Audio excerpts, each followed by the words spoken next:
S'il vous plaît, il y a trop de bruit au niveau de la mezzanine, à ma gauche.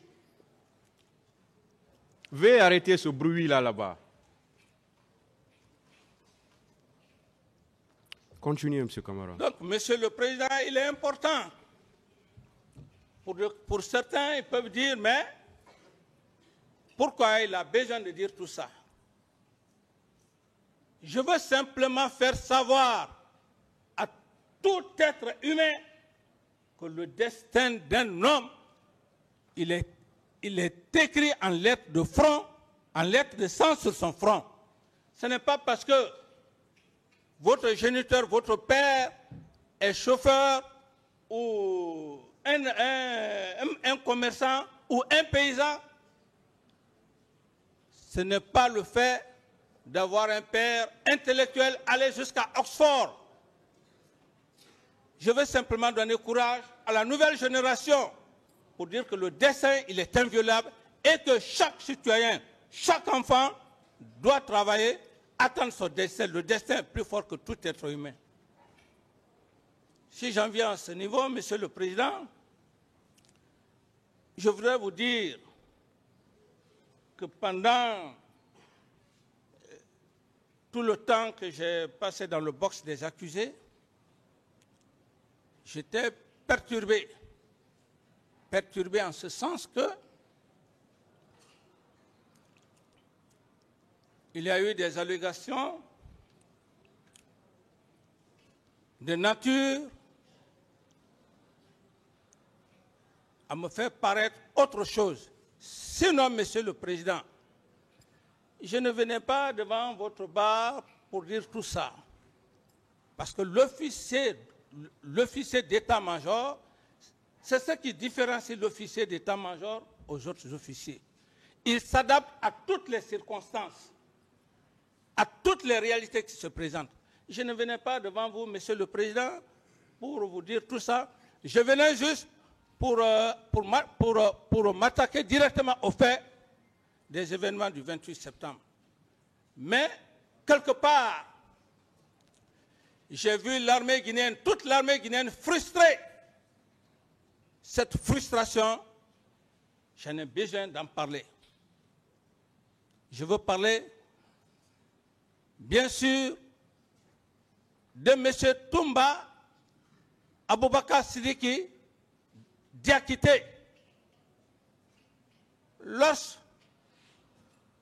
cet homme vient devant votre auguste tribunal et tout le monde entier est en train de l'observer, un simple sergent ou sergent-chef qui m'a été présenté à l'époque, sans garde-corps,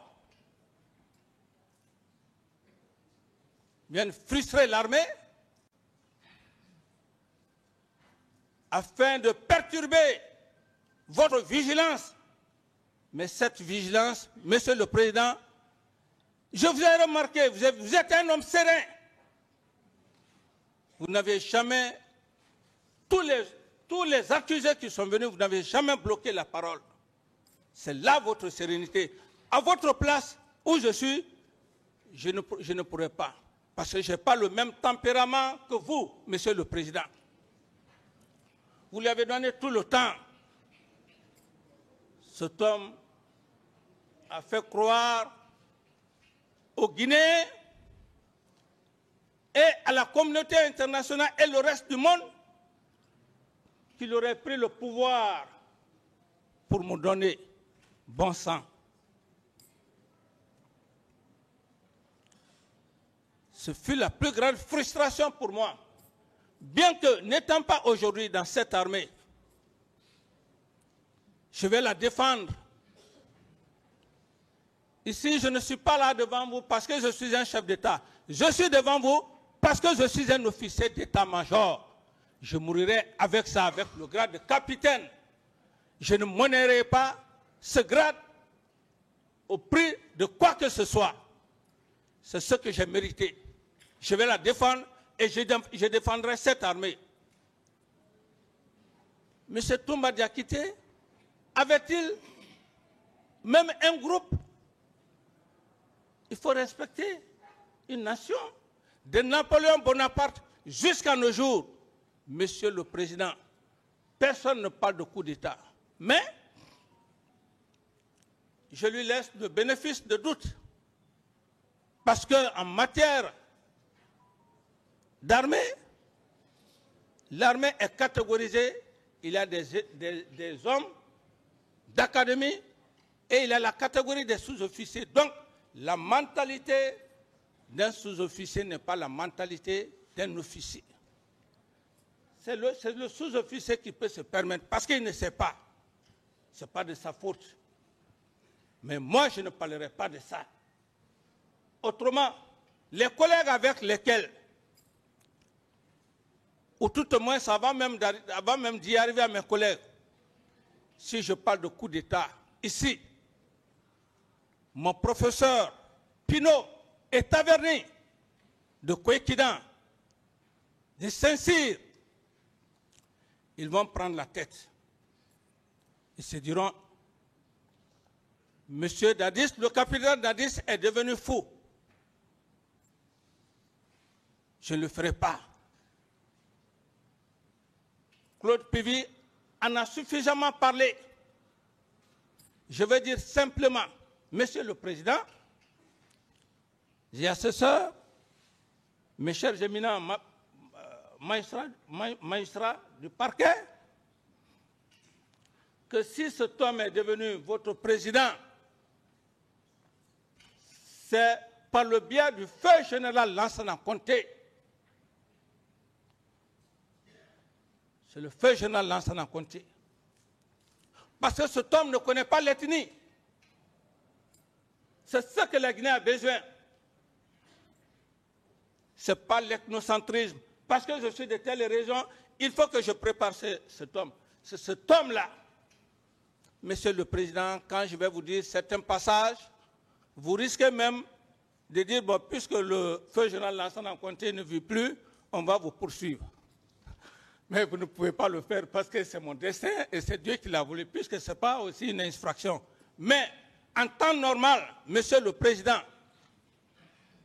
dans n'importe quel pays du monde entier, quel est l'officier qui n'a pas de troupe, qui n'a pas une troupe d'élite, que plus de 100, 200, 300 personnes, 400 personnes viennent passer la nuit quotidiennement à son domicile avec l'arme, les munitions, qui ne soient pas arrêtés, traduits devant la justice.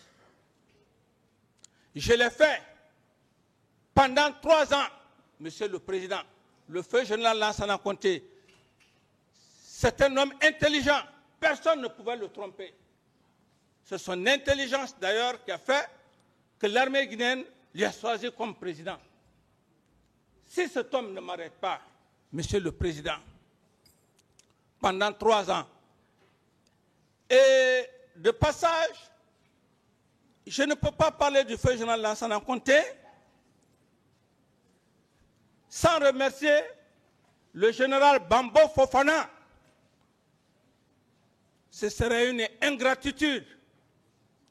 C'est cet homme-là, après l'académie allemande, pendant qu'il partait aussi pour les cours de COSCAT du commissariat de l'armée de terre, l'un des cadres, des académiciens les plus brillants, il a ses résultats à Kouékidan. C'est à son retour a coïncidé à mon retour. C'est cet homme qui m'a choisi depuis le front en Sierra Leone. Et lorsqu'il m'a choisi, je n'étais pas du tout content parce que je disais qu'il fallait la division budgétaire puisque j'ai fait les finances publiques. Mais c'est le jour où je venais, le feu général Sampil, Mamadou Sampil, que Dieu l'accueille éternellement à son paradis, par sa grâce, j'ai bénéficié de sa sagesse pour l'Allemagne. C'est cet homme qui m'a donné des conseils que d'être très sérieux. Vous allez commencer à travailler avec le président, vous et votre intendant. Donc, c'est un peu ce passage. Monsieur le Président, je ne suis pas un homme ingrat. C'est ce qui fait ma force. C'est ça ma force. Je ne suis pas un homme complexé. Vous méritez, je vous reconnais. Vous vous attendiez que je parle aujourd'hui du général Bambo Fofana? Je parle du feu général Lansana Conté, paix à son âme, car c'est cet homme, n'eût été cet homme, je n'allais jamais faire connaissance au feu général Lansana Conté. Donc si je veux parler de ça, ce passage, là où il est, il faut qu'il cherche. Et quand j'ai pris le pouvoir, cet homme, je viendrai effectivement dans la suite des faits que je vais vous raconter. Il y avait certains qui ne voulaient pas le voir. Je l'ai appelé. Je lui ai dit, mon général, j'ai besoin de vous et votre épouse. Au camp Alphaya ici, je ne veux pas le pécher, monsieur le président. On peut me jeter toutes sortes d'anathèmes, mais la reconnaissance, c'est ce qui fait ma force. Cet homme est venu avec son épouse. J'ai dit, madame, c'est moi qui ai jugé nécessaire que vous venez avec votre mari. Je suis président aujourd'hui, mais c'est votre époux qui mérite. Vous me voyez souvent, je faisais ces commissions, je payais ces fruits. Au moment où je payais les fruits pour vous envoyer, est-ce que, madame, vous pensez qu'un jour, moi, je serai président de la République? Ce fut cette récompense. Je n'ai pas le matériel pour vous donner, mais grandir un homme devant son épouse. Je suis comme ça, monsieur le président. Qu'en déplaise à qui. Donc, monsieur le président, il faut que je fasse un peu, que je rentre dans ces petits aspects pour revenir à l'essentiel. Parce que lorsque, évidemment, M. Toumba a dit la vérité, lorsqu'il dit que le capitaine Dadis est généreux, il n'a pas menti. Mais cette générosité provient de qui? De mon père géniteur. C'est ce que je viens de vous dire. Et par la même occasion, il faut que je vous fasse comprendre que personne ne m'a donné le pouvoir, c'est Dieu et l'armée guinéenne, toute l'armée guinéenne. Dieu, quand il veut te donner le pouvoir, il passe par le biais des hommes. C'est ce qui s'est passé. L'honneur entre Dieu et moi. Surtout ce qui m'est cher. Il n'entre pas dans la prise de pouvoir.